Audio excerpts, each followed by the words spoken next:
At the UPS Store, we know things can get busy this upcoming holiday. You can count on us to be open and ready to help with any packing and shipping or anything else you might need. Is there anything you can't do? Actually, I don't have a good singing voice. The UPS... Nope. But our certified packing experts can pack and ship just about anything. At least that's good. The UPS Store. Be unstoppable. Most locations are independently owned. Product, services, pricing, and hours of operation may vary. See Center for details. Come in today to get your holiday goodies there on time. Fill your summer with the sun-kissed sweetness of Amigos Refreshers. There's strawberry acai, blueberry dragon fruit, and mango passion fruit, each a tropical delight. So skip the hot coffee and amp up your day with the plant-based natural caffeine and fruity flavor fusions in an Amigos Refresher. These cool thirst quenchers are just $3.99, or there's a mega 32-ounce size for $4.99. Recharge with the bold, fresh flavor of an energizing refresher at Amigos.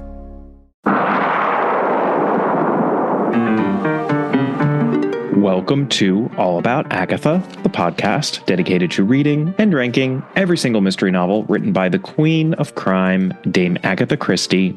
I am Kemper Donovan, and I have a really fascinating interview for you today. I am speaking with actor Lee Samuel Tanng, who has appeared in 10, count them, 10 Agatha Christie plays over the past 11 years.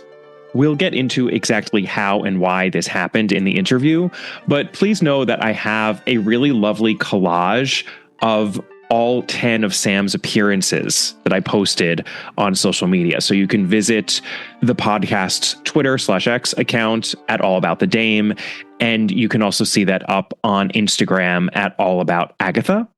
I also just want to note up top that I will be appearing in Santa Barbara at Chaucer's Books this coming Tuesday, the 20th of February, with my good friend, the extremely talented writer Iris Yamashita. I don't talk about this very often on the podcast, but before I was a writer, I was actually a manager for screenwriters, and Iris was one of my clients.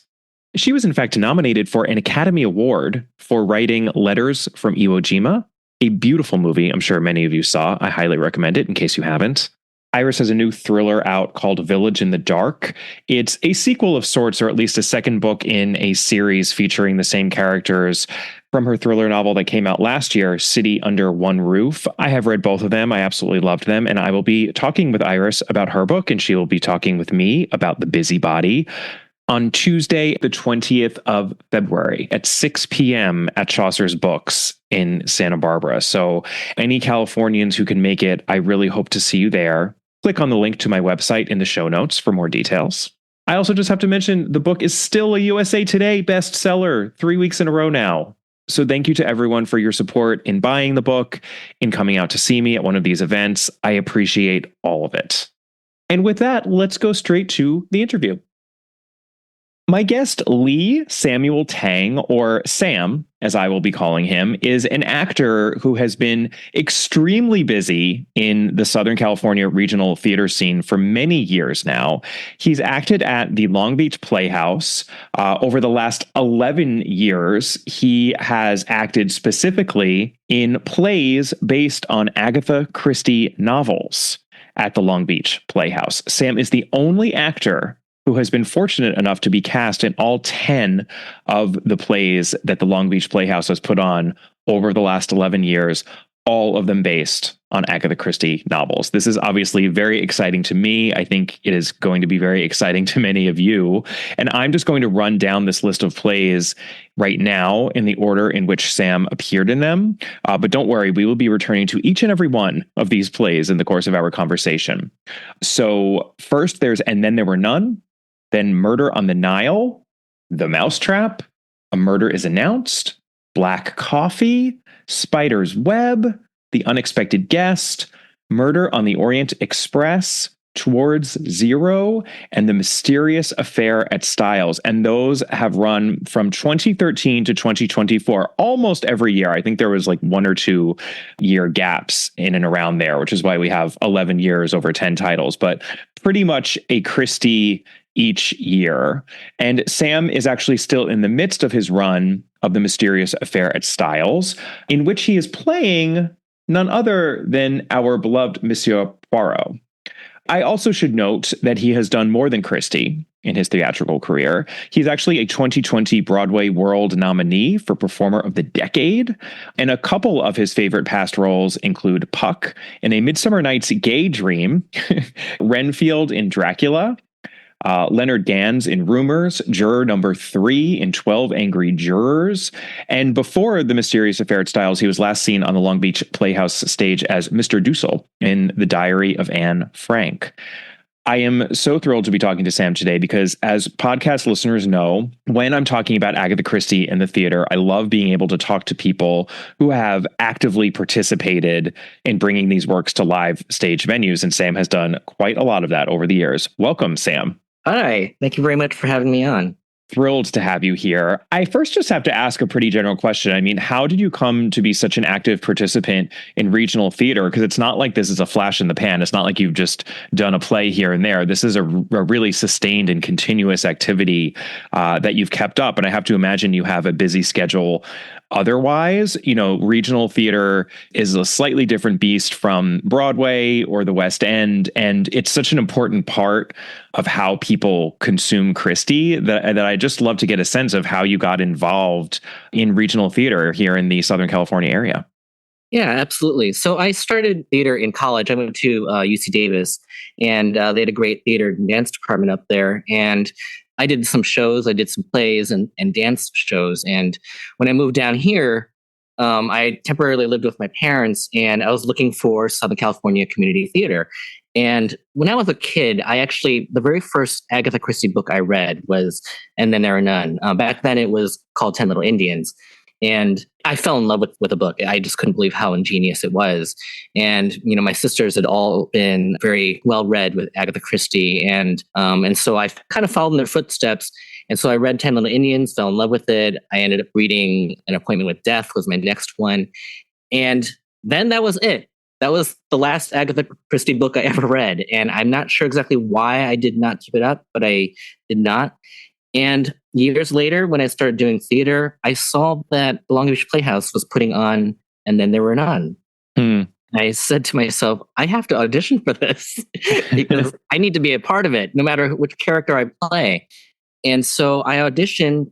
The funny thing is I auditioned for the role of Philip Lombard, who I was actually the exact same age of at the time. And when I walked in, the director said to me, "You look a little young to be playing Lombard." And so I ended up actually getting cast as Anthony Marston. And I had such a ball on that show. I have so many good feelings about that show. I met so many community theater actors for the first time. And somehow I just became involved in that theater. It was a very, Long Beach Playhouse is a really well-oiled machine. They have shows year-round. There's a downstairs main stage and there's an upstairs proscenium stage, smaller. And that year, they did Agatha Christie. They hadn't planned on doing one every year at that time. And then the year after that, they ended up doing Death Trap. That was the one year that they did not do an Agatha Christie while I was there. Yeah. And I auditioned for that, did not get cast. And then the year after that was Murder on the Nile.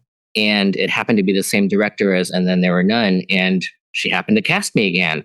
Obviously, at this point, it wasn't like a thing of Sam being in Agatha Christie murder mysteries. There had only been 2 at the time.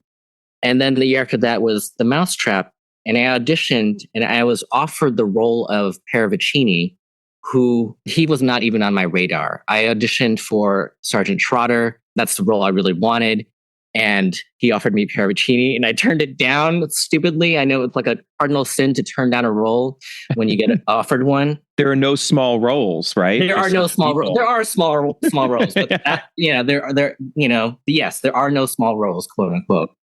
And at the time when I turned it down, it was turning down with the thought that it doesn't mean that you're not in the show. You just don't want that role. Well, I ended up not being in the not getting cast.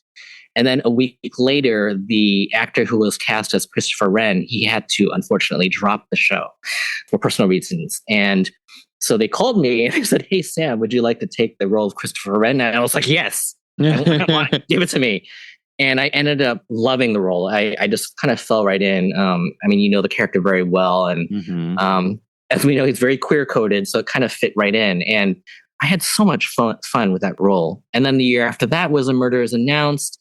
that was another one where I thought I was not cast. They read off the cast list. My name was not spoken. And I said goodbye to everyone. And I walked out into the parking lot and I see this text on my phone from my friend who was cast as the inspector in that. And he said, Sam, come back in.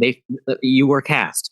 And I hear the stage manager running out into the parking lot and she's yelling my name. She's like, Sam, we forgot to say your name. And, so I ended up getting cast in that.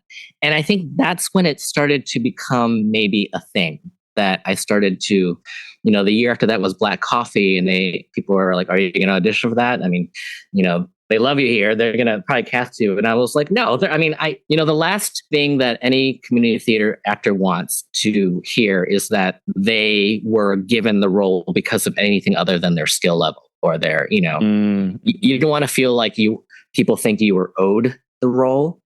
And so I auditioned and I got cast, and I actually got cast as the killer, which was my first time being the killer, which was great. And then the year after that was Spider's Web. And, I got cast as the role of Henry Hailsham Brown, who is just at the beginning and the very end. And that's it. It's really not in it a lot. It's true. But, I had a fun time because it was such a great cast. But, it was, I had a little tiny role, and I was kind of like, oh, well, you know what? It's Agatha Christie. I don't care. I just want to be a part of it. Yeah. And then the year after that was The Unexpected Guest. And that actually happened to be the last show at the Long Beach Playhouse that had its full run before everything shut down for COVID. Yes, that must have been early 2020. And you were Michael Starkweather, which is a very big role for a lot of different reasons. Yes, probably my biggest role to date in Agatha Christie. And, I was really anxious about it because I was afraid I wouldn't be able to learn all the lines. And, when you're one of the lead characters and you're on stage, you kind of have to depend upon yourself in certain respects. I mean, you've got this whole cast and the ensemble group, but when you've got like a main role, there are certain things that kind of hinge on your performance. And so I kind of had that pressure, but it went off great. And then we shut down, and then we had Murder on the Orient Express, and I got to play Monsieur Bouc, who that was my first time trying to attempt any semblance of a Belgian accent. Thank God I wasn't cast as Poirot, so I didn't have to maintain it for that many lines. Right. And then it was Toward Zero. It was the first time I actually got to play the inspector, who doesn't actually end up solving the mystery, but it was a really, really fun role. And then lastly is this year, Mysterious Affair at Styles. And when I auditioned for this, I put down that I'm auditioning for Mr. Cavendish or Mr. Hastings. I did not have Poirot on my radar because I didn't think I could ever play him. He's such an iconic role. And they ended up wanting me to read for him. And so I read for him, did my best, and here we are. And so somehow this has become a thing where, we've done Agatha Christie's for the last 11 years, we've done 10 of them. And I don't honestly know how it happened. Like, if you would have asked me 10 years ago, I would have been like, no, this is ridiculous that I'm in all 10. But somehow it's happened. And people have joked with me asking, do you have some sort of contract with the Long Beach Playhouse where they have to cast you? And I vehemently say, no, I do not. I do not have any sort of contract. However, being a community playhouse, the nice thing about it is that you do get to see people repeatedly that you've seen in the past, directors, actors, and directors know who is good to work with, who will do the work in putting on a play. And I feel, and I can try and say this without ego, but I feel like I'm a very professional community theater actor. I do the work and I'm very easy to work with. And I think that has helped me quite a bit. So, and I'm also just curious, I mean, I've never been able to ask anyone about this, but I mean, for community theater, I assume that, a great deal of the people who are performing and involved both behind the scenes and on the stage obviously have other careers. I mean, they might be careers in the theater or just completely separate. I mean, what are the logistics like? Like, when do you rehearse? What is the performance schedule? Like, how does that work? Even specifically at Long Beach Playhouse, because it really is a very robust community theater. It has quite a presence in this area. I mean, I live pretty far north of you, but like, I've heard of it. So I feel like you're just in a really good position, I think, to answer that question. Absolutely. All the actors are volunteers. The only people that get paid doing a show are the director, the stage manager, and the designers. And it's really not that much pay, definitely not enough to live on. And so all of us have our own careers. I by day I'm a veterinary technician. I work in emergency and critical care, and I work full time. And so the nice thing about most community theaters is that all rehearsals are in the evenings, and you usually don't rehearse more than 4, maybe 5 times tops a week. If there's musicals, sometimes we rehearse 6 days a week, but that's very rare. Right. You got to work within people's schedules, and you got to remember that they're not getting paid. So Right. usually rehearsals are about 3 hours in the evening, and we do about maybe 3 weekday evenings, and then on the weekends maybe 1 weekend day, like from 9 to 12. And so you get about maybe 13 hours of rehearsal a week, and you rehearse for about maybe 5 weeks or so before you open. And so you have, certain dates where you got to be off book. You can't have the script in your hand by the end of week 2 or week 3. And then the end of week 4, you're not allowed to call for a line. If you forget your line, you just kind of find your way out of it, And so there's that added pressure, but that pressure is really what makes you do the work. When I got cast as Poirot for Mysterious Affair at Styles, I was excited, but I was terrified, absolutely terrified, because he has a shit ton of lines. So many lines. So many Absolutely. lines. And so people have asked me, how did you, memorize all these lines? And it was basically fear. Fear of letting down my fellow cast members, the director, and wanting to do a really good job, because this is, again, this was a role that I was not expecting to get cast in. And I wanted to show people that I could do it. Most of all, I wanted to show myself, because I probably had less faith in me than anyone else. And the fact that I was able to pull this off with the grace of my fellow cast members and my director, is just a testament to the beauty of community theater. Everyone's working together to get this show formed and audience ready, and we're all there just to entertain and make people laugh, make people cry, make people gasp. Whatever the show that you're wanting to do. That's what's so great about it. I mean, yeah, everyone is there out of passion, right? And Absolutely. It's not for money. It's not even really for fame, right? Because you're doing this in a community venue, and obviously, who knows what anything can lead to, but it truly is for love of the material and love of the experience of putting these shows on and entertaining people and being in that moment, right? I mean, there's nothing, especially for live theater, it's just like there's nothing like live theater, both as an audience member and as someone who performs it. I mean, I even remember it from being in high school, and I even did a little bit of it in college as well. There's just like a very particular rush to it, and this feeling of togetherness, like this connection that you get with, your fellow actors or the other people who are putting together the show, and then also the audience. And it's really magical. I mean, I love that. That's so cool. Yeah, one of the directors that I work with frequently, he says that the last character in a play is the audience, and the audience is such a huge part. I will say, for any show that you put on there, especially Agatha Christie, you've got to get the audience within the first 5 to 10, maybe within the first 5 minutes, either laughing or gasping, because that is going to define how the rest of the show is going to be. Once several audience members laugh or gasp, it kind of gives allowance for the rest of them to react vocally. And those vocal interactions with the audience, or what we get from them, they give us so much energy as actors on stage. Just knowing that they're engaged, it kind of turns up your performance. And I know that as a professional or as a community theater actor, you want to say, like, I'm going to put on a great show no matter what. But really, the audience's response is so important to at least people like me. I love to hear their gasp. I love to hear their laughs. It just gives me so much energy. And it's not as if I wouldn't be putting it there purposely if I didn't hear it, if I wouldn't be doing the same performance. But it kind of gives you that extra oomph that is like, hey, you know what? I'm here to entertain them, and I'm going to do it. And, no matter what. And it also actually relaxes you a bit, because when the audience is silent, your mind starts to play tricks on you, like, oh, am I doing a bad job? Am I the first night of performance for Mysterious Affair at Styles, it was the pay what you can night, where you invite whoever you want. They don't have to pay anything, and they just come, and we kind of call it the last dress rehearsal. And when we're performing, the audience was kind of silent. They were a little bit smaller audience, but they were a little quiet. And for the first half, I could not get the stupid thing out of my head that the audience was distracted with my accent. That was popping in my head. The audience was distracted with my accent, and I couldn't get that out of my head. And then for the second half of the show, I have a lot of lines where I'm just explaining what happened, and I started to really hate the sound of my voice while I was on stage.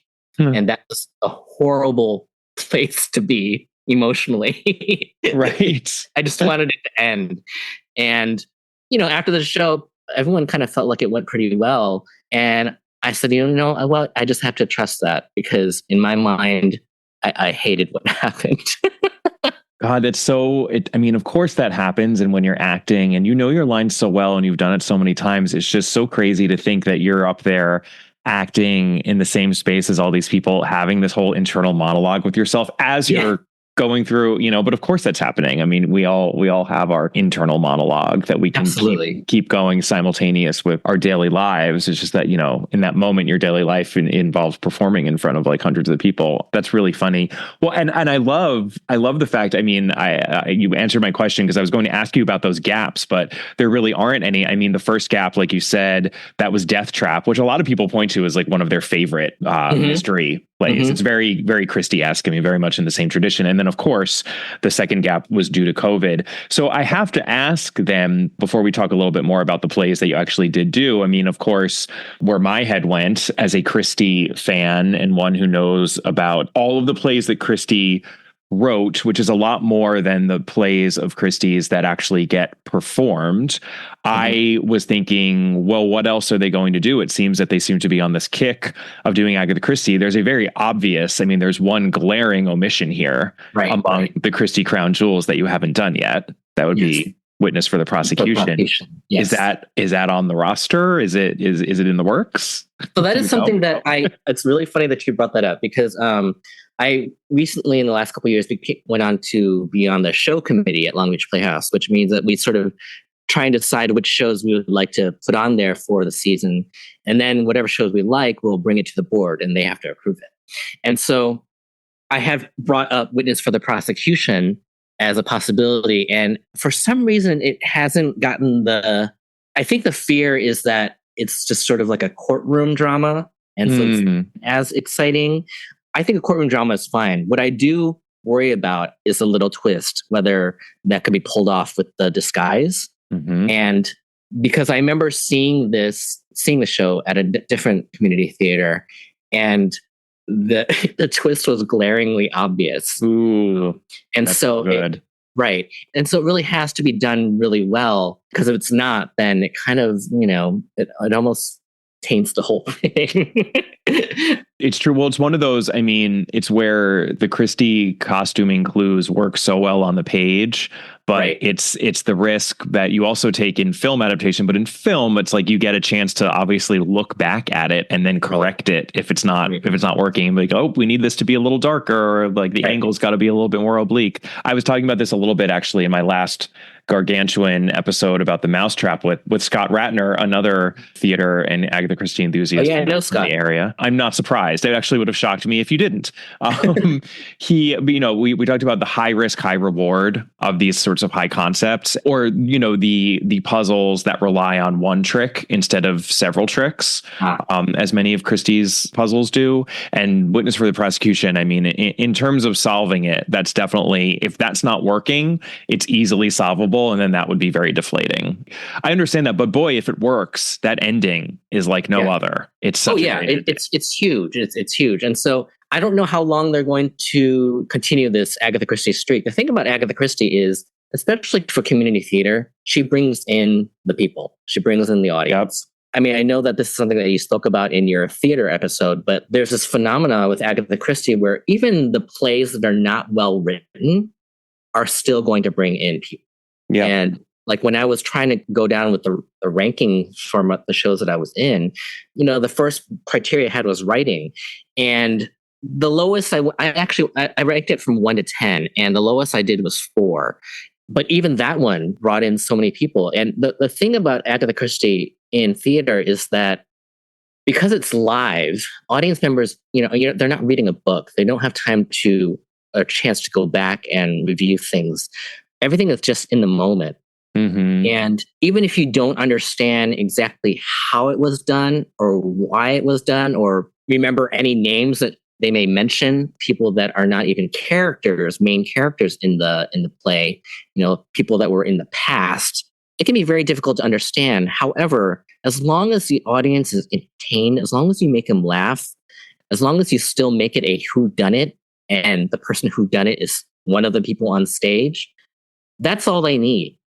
They really don't need a full understanding of what happened, because your average theater goer is not going to be an Agatha Christie scholar. And we talk about it a lot in almost every Agatha Christie play that I do.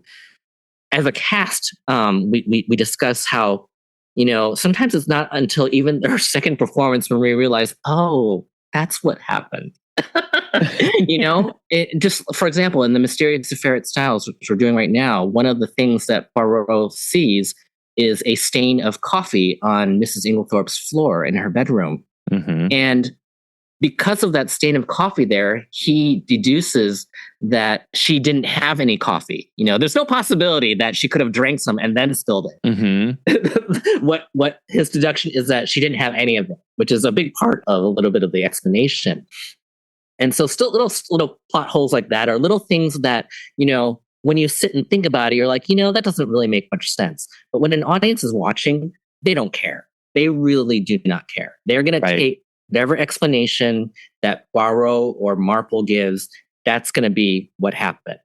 And, if they end up guessing who the killer was, they're going to love it. And if they end up being fooled, then they're going to love it even more.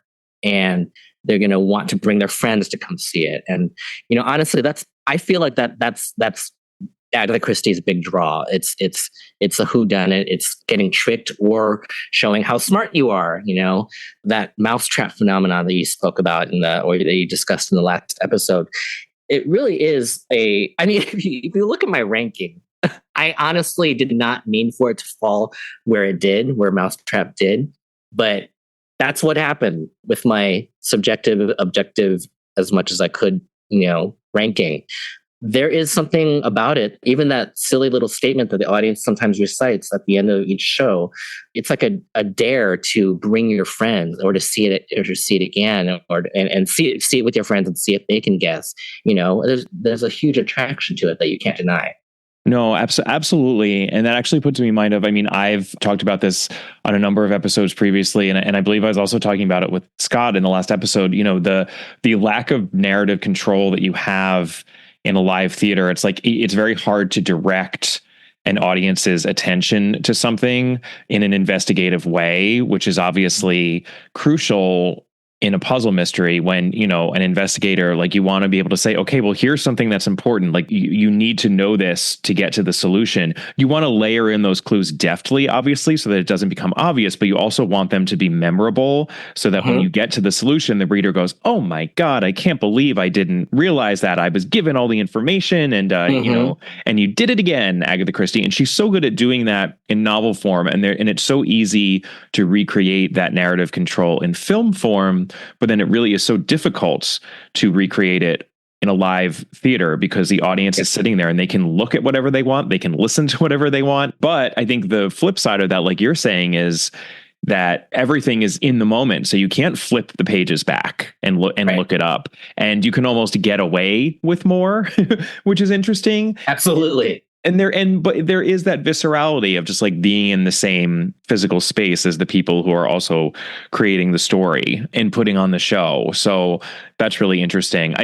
I have to say, so Witness for the Prosecution is the obvious next one that you can do, but I have a list, Sam. So after that, I would say if, you were going to go through what are the Agatha Christie plays that Long Beach Playhouse still has yet to do, there are actually a couple. And I think, especially if there's, some trepidation about Witness for the Prosecution, The Hollow is a Christie play that a lot of theater and Christie enthusiasts point to as one of her very best, which is very much in keeping, I think, with a lot of the plays that you've already put on at Long Beach Playhouse. I feel like you guys are ripe for a production of The Hollow. Yeah, that is a show I know. I have not seen it, but I have a friend who was in it, and that is something that I might suggest. The other is, isn't there a recent adaptation of The Murder of Roger Ackroyd?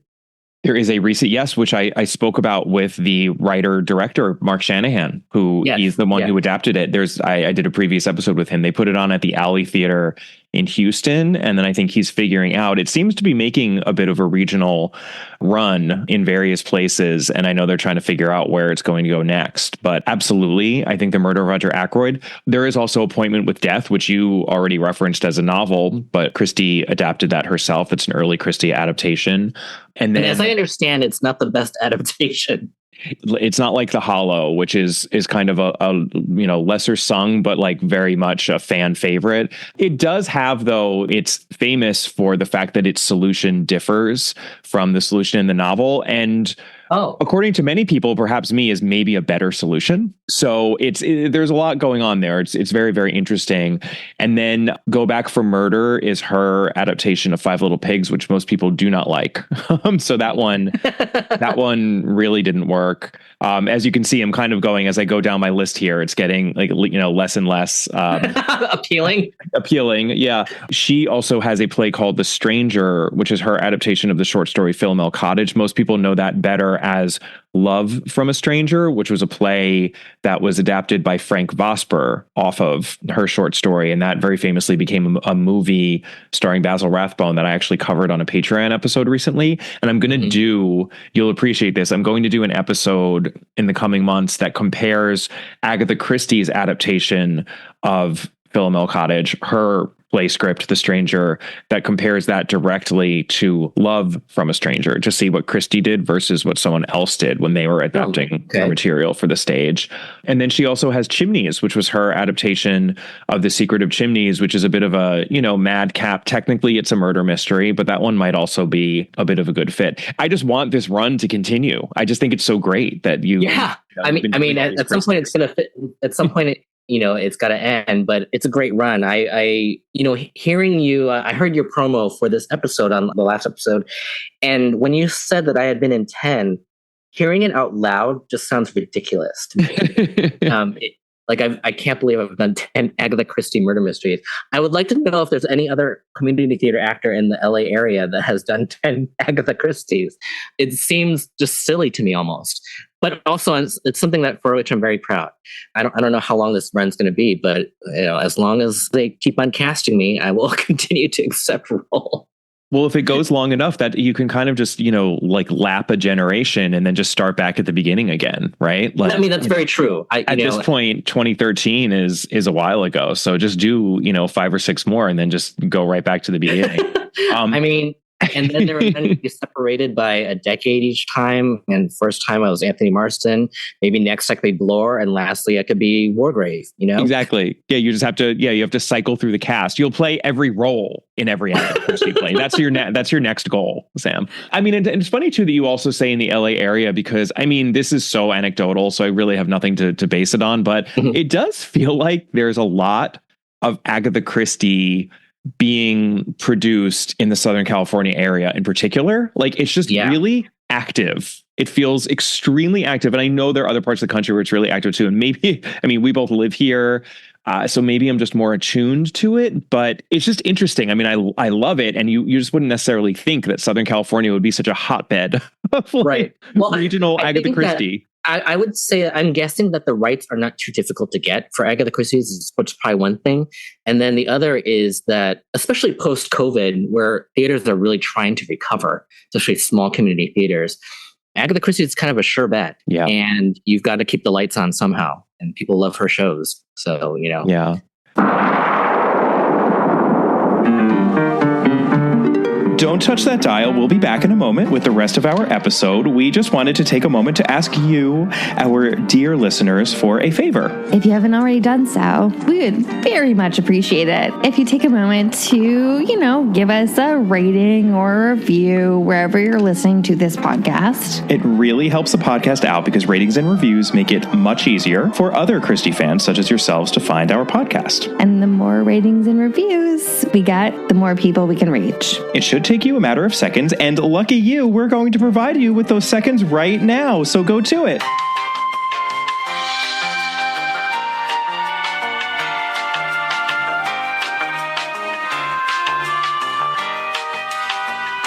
Thank you so much. And now, back to our regularly scheduled programming.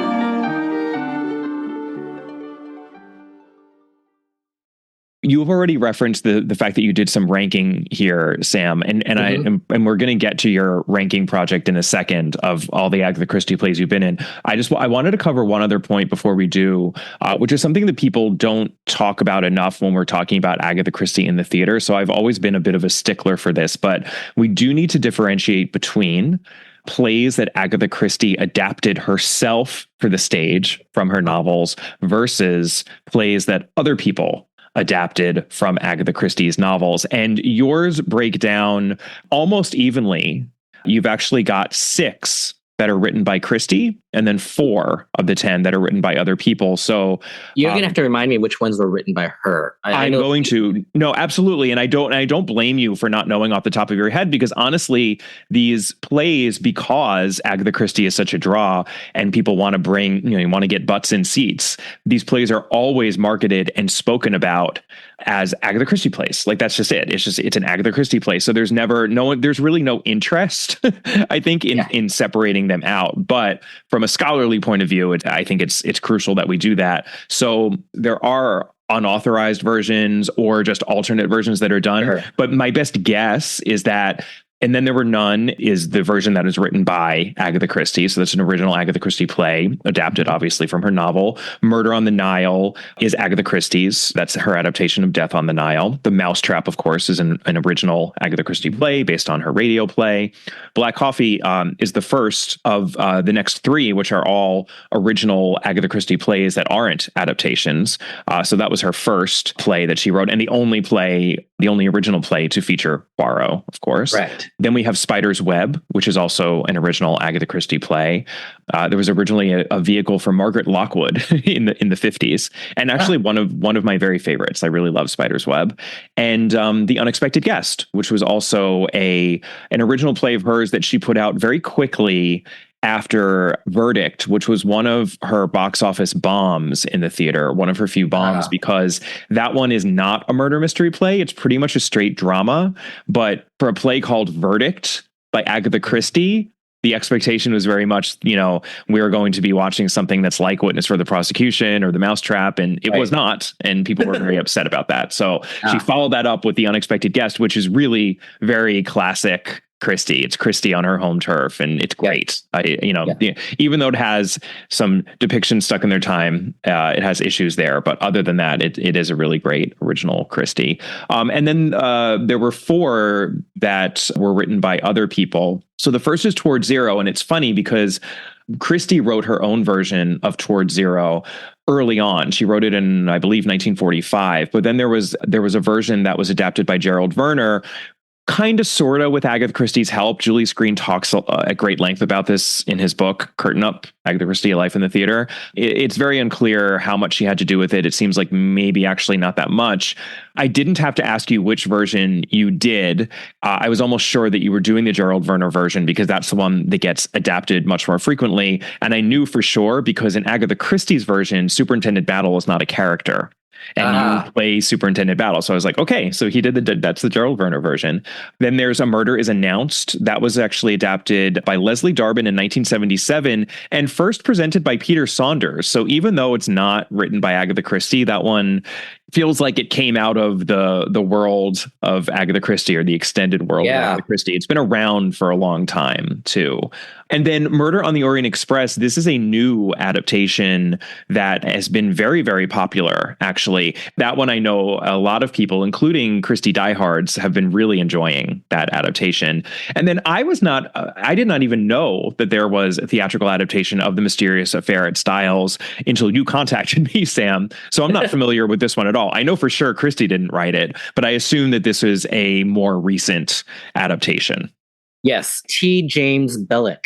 I mean, I think like all Agatha Christie adaptations, whether she did it or not, there are certain things that seem to go along with most of her scripts, whether she adapted it or not. And that's just that there's a lot of exposition at the beginning. And the adaptation by Ken Ludwig of Murder on the Orient Express, I would have to say that was a great adaptation, mainly for me, it was because it's short. It's a very short script. It goes by really fast. There's not much exposition. There's not much like just talking. There's just a lot of stuff happening, and it moves along on a really nice pace. And I think that might be part of the draw of it, is that it's kind of an exciting murder mystery. Like, it takes place on a train, which actually makes it a little bit downgraded with the stageability, because it is a little bit difficult to stage. Gotta have a little bit of creativity. The main places are the station, the train itself, and then the sleeping compartments. And if you've never been to the Long Beach Playhouse, but the main stage is like a thrust stage. It's a very deep thrust.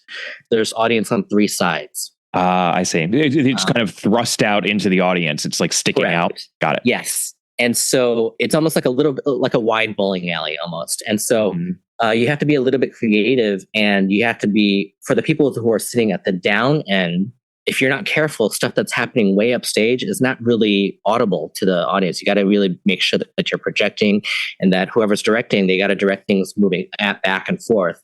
And so it's a tricky stage to stage anything on, but it's also really great because for an actor, it's difficult to upstage yourself because you have audience on three sides of you.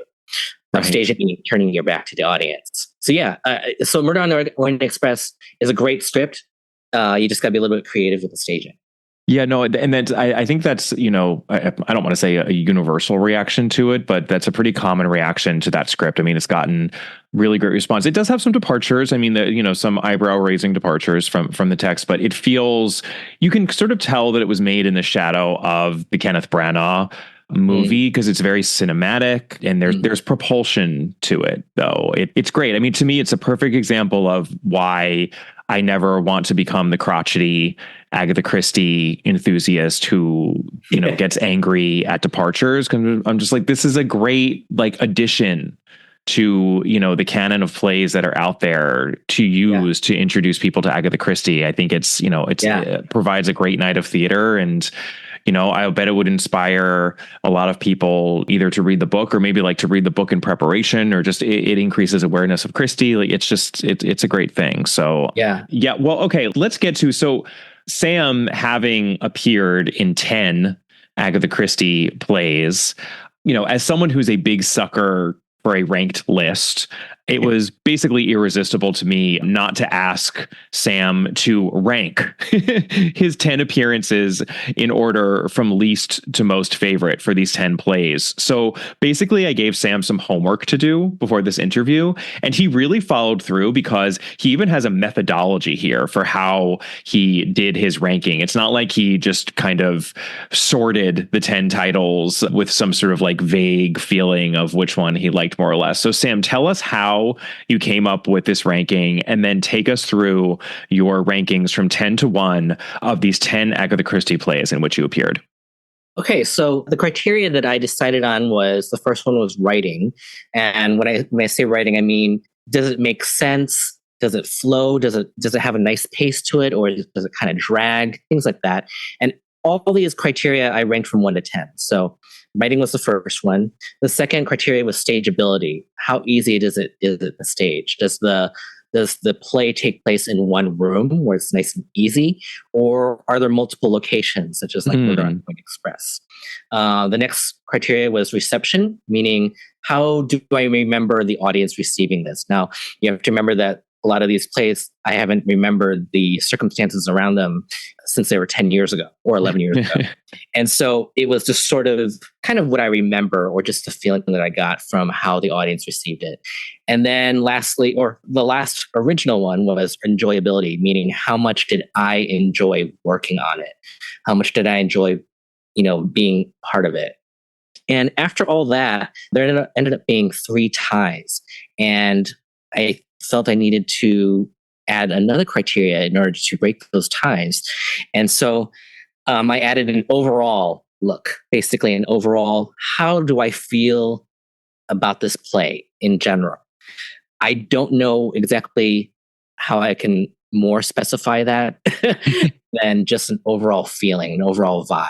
We had a catch-all category as well, pretty much. Okay. I mean, we called setting and tone was somewhat about setting and then readability, but it was also, we would call it the ineffable category, where it's like just how you feel. Well, and so you scored each category from 1 to 10, right? Like it could get anywhere between 1 and 10 points, and you ended up with 5 categories, right? Yes.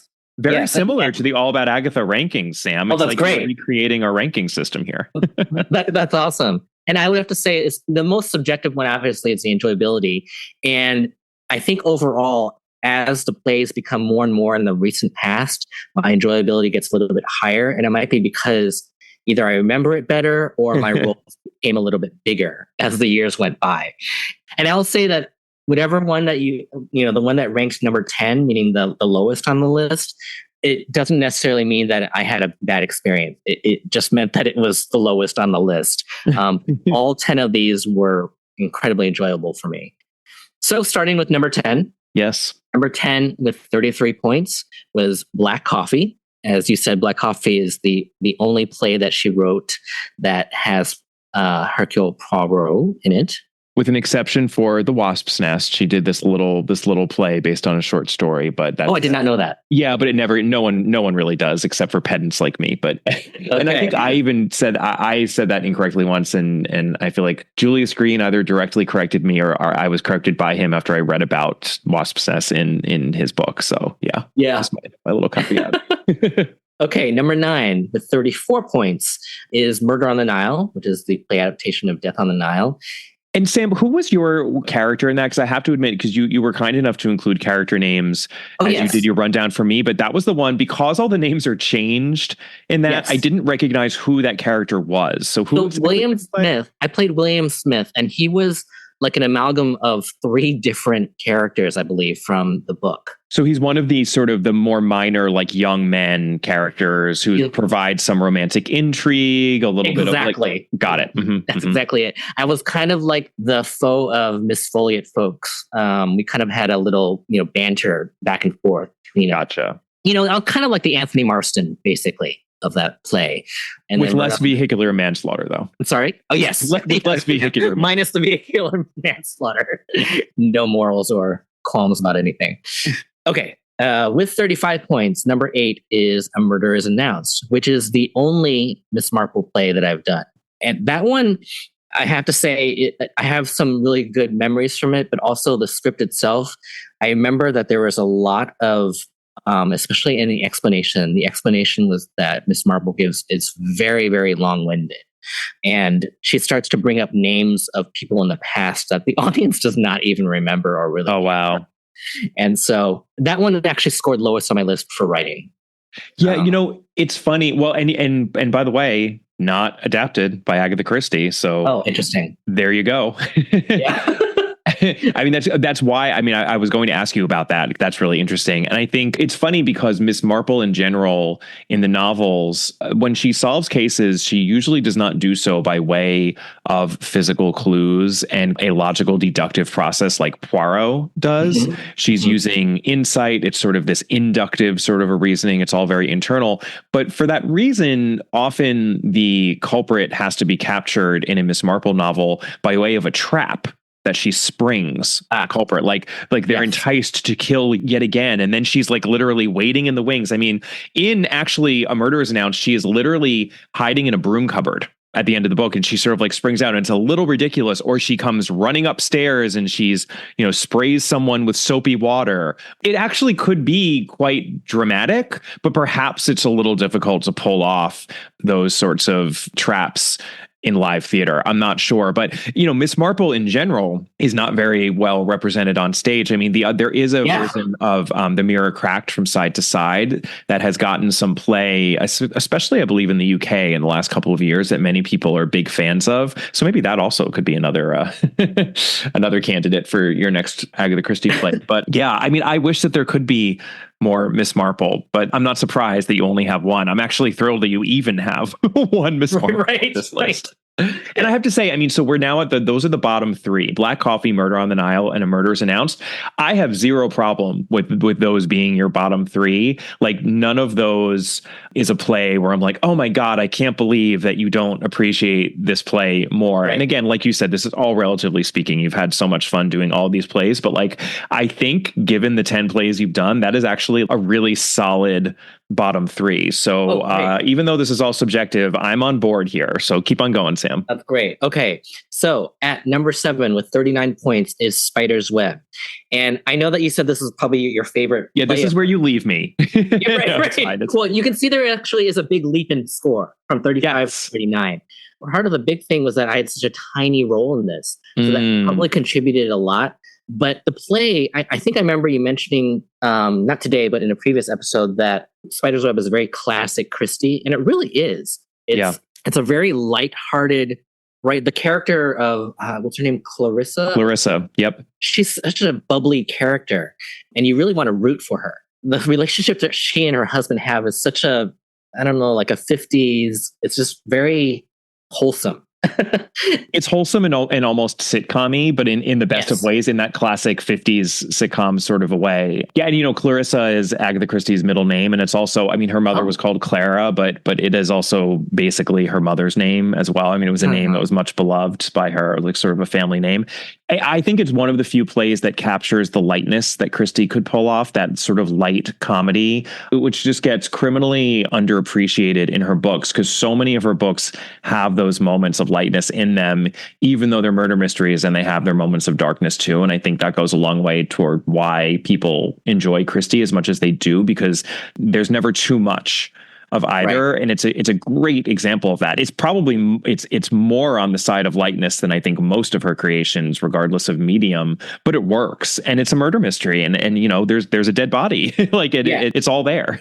Not only is there a dead body, but they have to hide the body. Yes. Which is always really, really entertaining for the audience. I remember when, I think it's this play where one of the characters ends up burying the body or hiding it, planting it under some flowers or something, or burying it under some flowers. And it's like the funniest part of the show, or one of the funniest parts of the show, because she's so matter of fact about what she did to the body. She just like, oh yeah, I buried it there. I planted nice flowers over it. Yes. It's just funny. Yeah, no, absolutely. This has come up a bunch, but this is the one that it feels very close to like a Noel Coward sort of a play. It has that farcical aspect to it. Yeah. So, well, even though it's ranked 7th, I'm glad that you appreciate it for its brilliance. Oh, absolutely. Absolutely. Number 6, with 40 points, the first one in the 40 realm is The Unexpected Guest, where I played Michael Starkweather. This was, as I already mentioned before, the last show that we got to perform before COVID took over. And this was my biggest role to date. I got to play the unexpected guest. You were the titular unexpected guest. Yeah, I was. And I had such a really good time on this, but it also was a little bit stressful because I was so stressed about my lines. I didn't get to enjoy the creation of it as much because I just had never had that many lines before. So I had a lot of anxiety throughout this whole production. But it ended up being a really fun play to perform. I do remember, and this is what happens a lot in live theater, especially in live community theater, someone's cell phone went off. When it went off, it was playing U2, and it was playing it, usually when someone's cell phone goes off, it goes off and then they realize it and they turn it off. Well, this one just kept on going and kept on going. And what I found out later was that the person had no idea that it was them, even though it was right in their pocket and it was U2. How many people have U2 as their ringtone?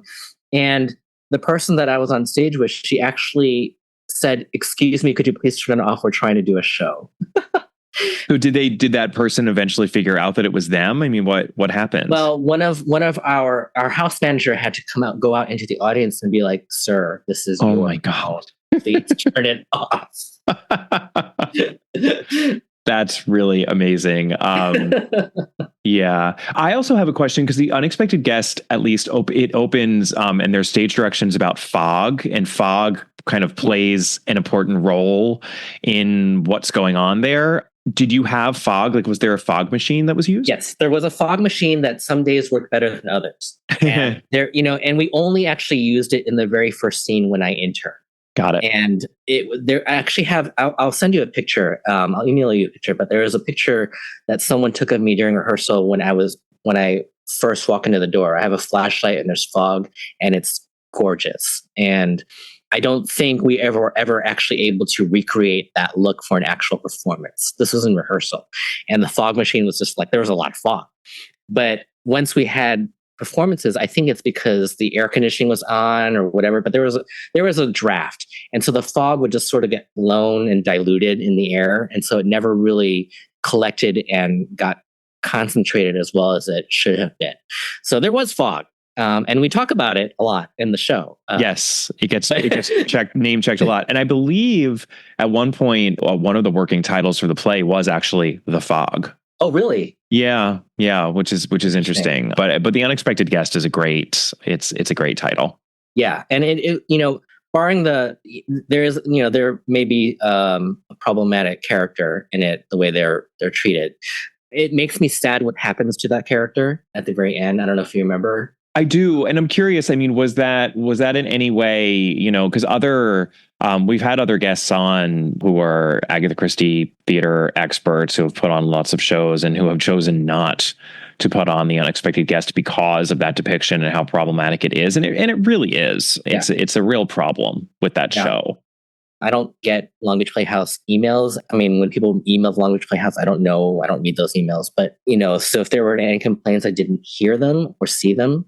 I hadn't heard about any complaints. But I do know that the actor who played Jan, the character Jan, he's a good friend of mine.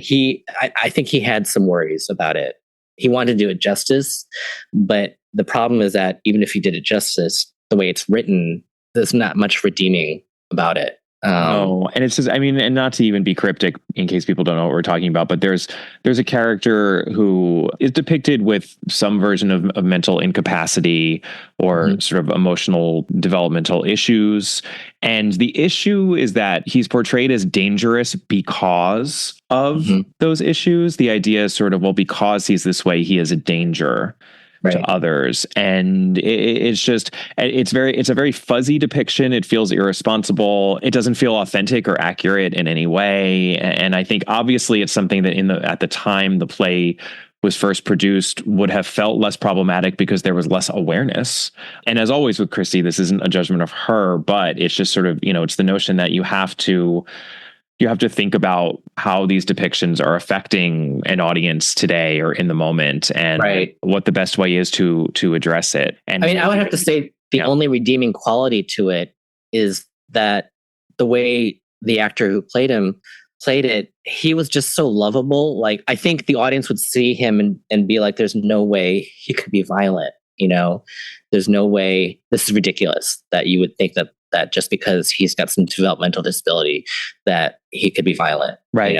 Well, and you know what? I'm glad you say that, because I think there are a lot of tools in an actor's arsenal to use other than the script, other than the literal words, and I do, I understand the people who get up in arms about changing Christie's words. And then it's like, well, then just don't do the play, which is totally valid. It's totally valid to not do the play. But if you do, similar to Shakespeare, there are lots of renditions of Merchant of Venice, which use body language, facial expressions, music, blocking to convey a modern sensibility that certainly does not exist when it comes to, some of the like anti-Semitic portrayals in that play. So there's a way of preserving the words and putting on the play, but perhaps mitigating, that sort of an effect. So that's interesting. It sounds like, maybe your friend tried to do that, with his portrayal. So that's interesting. That's really interesting.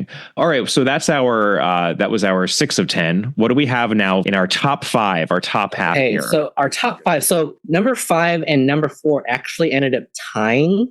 They were the only tie after all that. So I had to add an extra 0.5 to number 4 because I had a better experience doing that one. And that's the only thing I can think of. So number 5 with 41 points is Towards Zero, in which I played Superintendent Battle. Yeah. This is, we had actually just did this show last year. What I remember most about it was that we probably had the most violent scene ever in an Agatha Christie play at the Long Beach Playhouse. in that play. And it's when the killer comes back at the end to attack one of the main characters. Mm-hmm. And the director choreographed a fight scene between them it was a little bit hard to watch and shocking.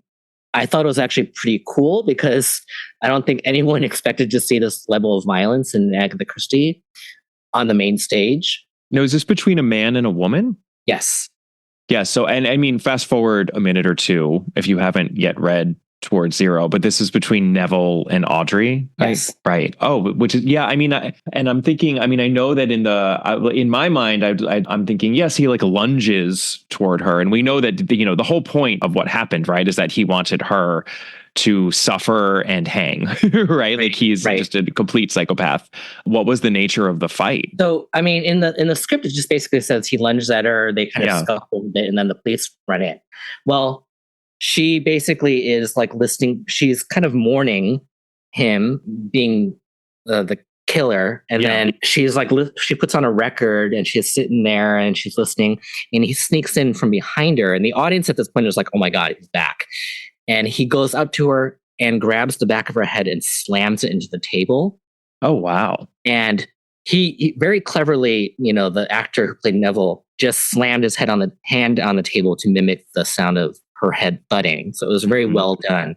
And then he throws her into a chair and she's just kind of dazed, and he starts going off on this little whatever monologue he has about, you know, you can get away from me, da da da da.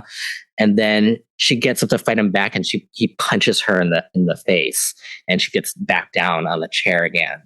And then she is able to almost get away from him, and that's when everyone comes in and runs and grabs him. And I was when I first saw it, I was like, oh my God, I can't believe. And they made it look really real too. Even though, and is that in the script? No, well, I mean, it says that they scuffle. They scuffle, right? Okay, so but this was just sort of an interpretation of that and a more involved version. Wow, yeah, that sounds really intense. Yeah, it was very intense. And there's a little disclaimer whenever you walk into the main stage or the upstairs stage of, you know, this show contains shots fired. You know, I think this one said this one includes violence or stage violence, just to let people know as a disclaimer, because it was for many people, it could be very difficult to watch. But I was at the same time kind of impressed that we were able to put this level of fear and intensity in an Agatha Christie play. That's really, really interesting. And, you know, the reveal of that murderer in Towards Zero is notable in the Christie canon for how crazy he is. So it doesn't feel actually like that's completely unwarranted. I mean, obviously that's a leap, but again, like if you can make an argument for it, if you can make a principled departure like that, or a principled interpretation even of what is in the script, like I think that's really interesting. So, okay. Well, and we talked a lot about Murder on the Orient Express, which was also a fairly recent experience of yours. So that was number 4. I am thrilled that among your top 3, 2 of them were written by Agatha Christie, starting with number 3. What is your number 3 pick? Number 3 with 42 points is And Then There Were None. Yes. That was the very first play I did at Longreach Playhouse. And I had already mentioned this, but I played Anthony Marston, who, unfortunately, as we all know, is the first to die.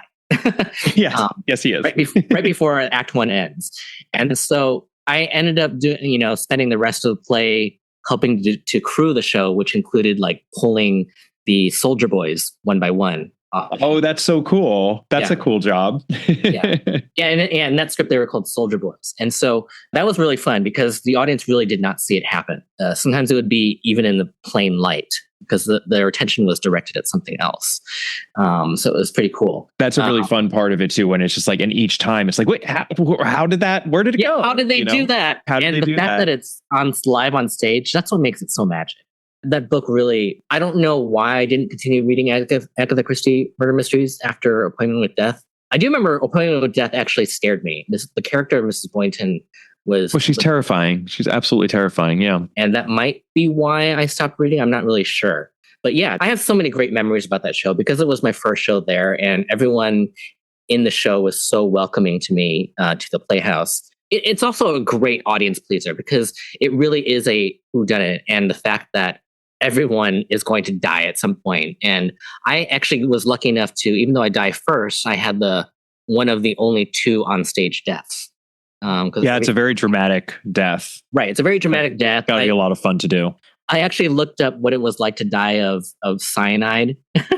And apparently it's very painful. So I did a lot of screaming. And the funny thing about that is that, it was all about authenticity. So when people die, the relaxed position of their eyes is normally a little bit open.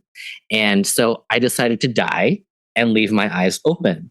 I made myself not blink for the entirety of the rest of the act, which was not that long. The act ends like maybe 2 minutes later or something like that. But I basically had to keep my eyes open for about 2 minutes. And there were nights when I would start to tear. Ooh, yeah, that's bold. That's bold of you. Right. But I'm like, I'm going to do this. I'm going to do this. That was the only play that my mom actually got to see me in. And she said later that it was a little bit difficult for her to see me die, which I didn't even think about. Right. Let's talk about your number 2 pick. Number 2 with 43 points is The Mysterious Affair at Styles, which is what I'm doing right now. And I'm not surprised it ranked so high, only because I got to play Poirot. Yeah.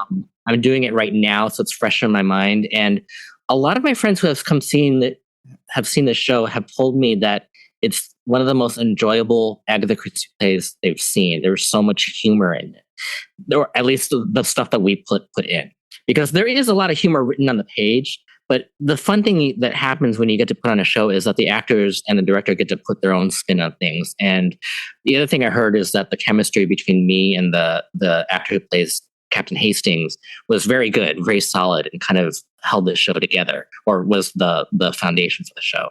So that made me really happy. It makes me really proud of this show. I'm really happy with it. And that brings us to number 1, which when it happened to add up to 44 points, I was a little bit surprised.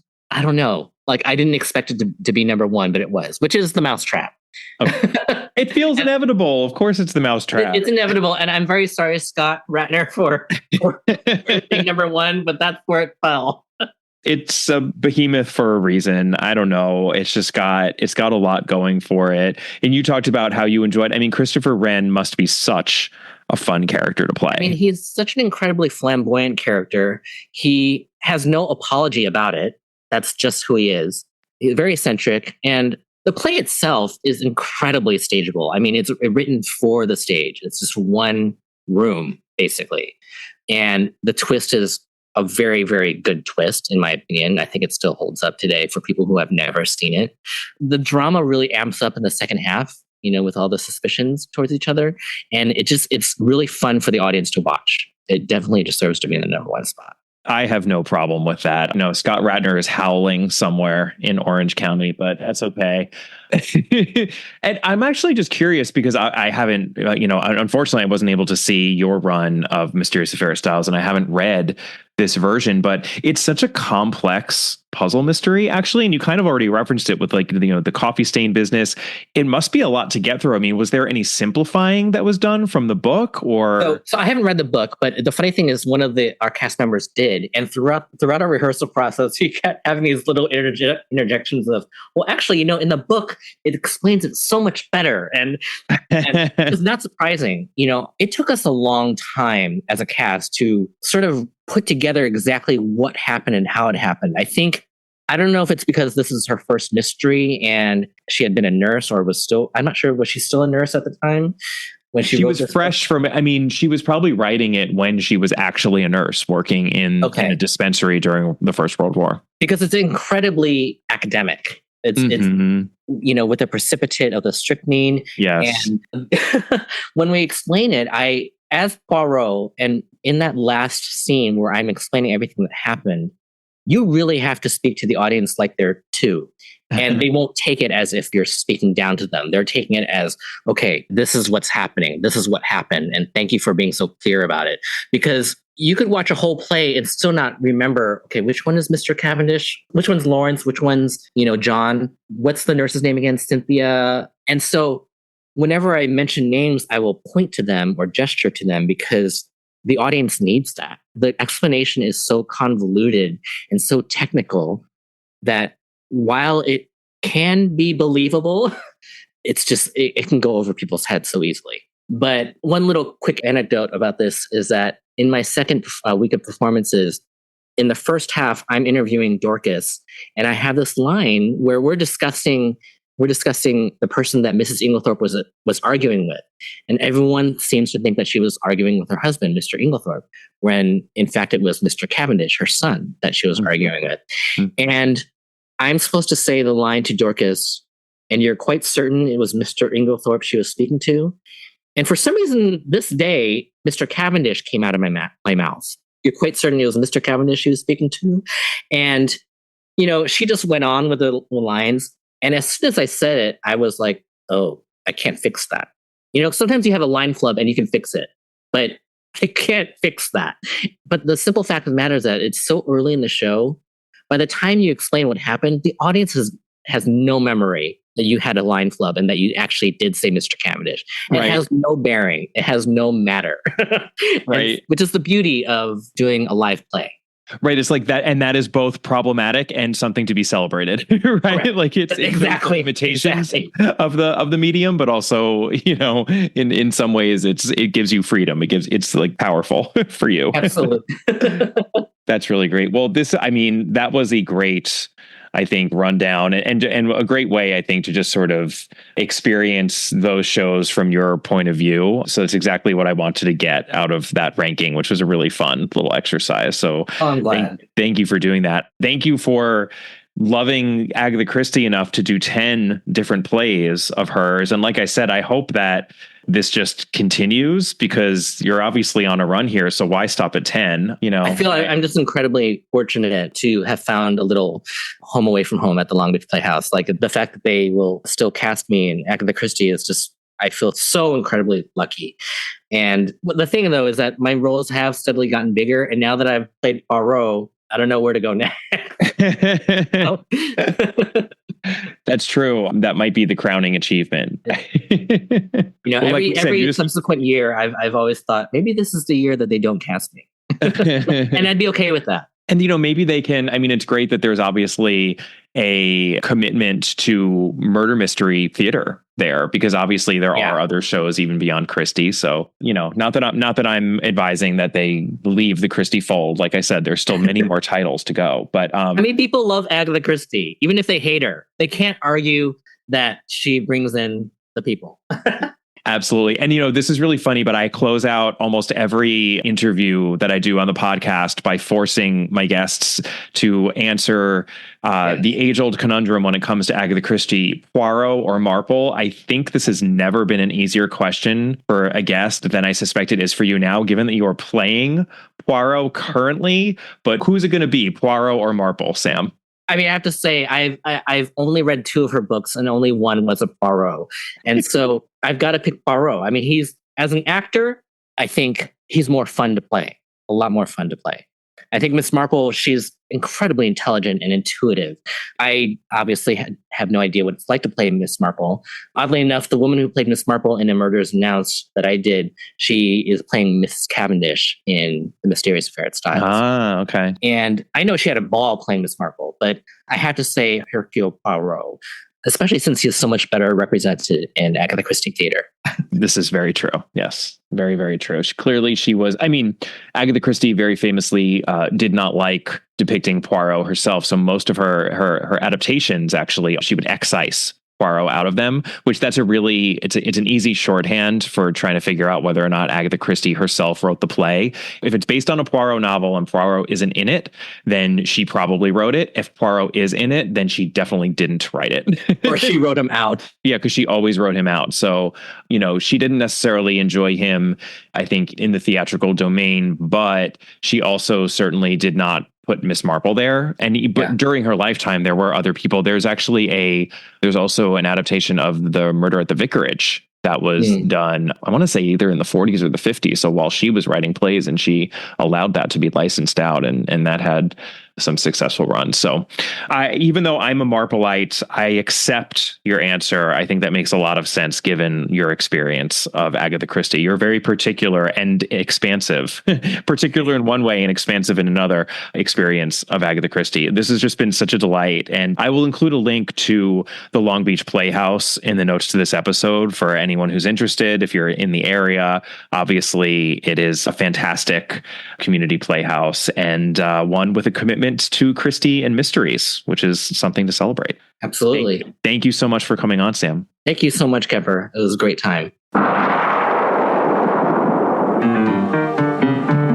Thank you again so much to Sam Tanng, Lee Samuel Tanng, actor extraordinaire. That was so much fun. And as I mentioned at the top of the episode, if you'd like to see a collage of all of Sam's appearances in these various Christie roles, head on over to the podcast's Twitter account at All About the Dame or its Instagram account at All About Agatha. For next week's episode, I am going to be covering an original short story by Agatha Christie.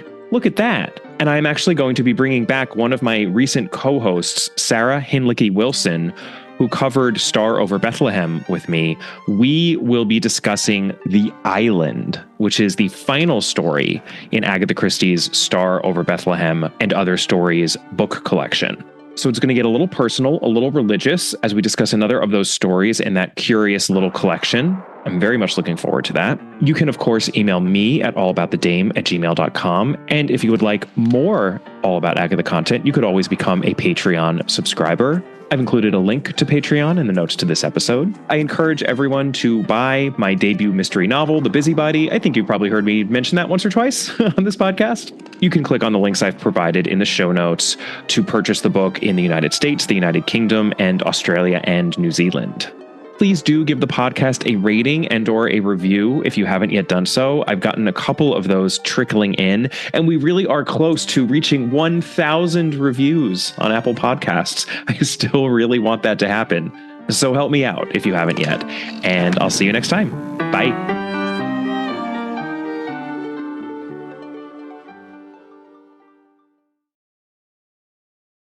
Ever tried reading while jogging, cooking, or even juggling flaming torches? Yeah, it doesn't end well. But with audiobooks.com, you can conquer books without the circus act.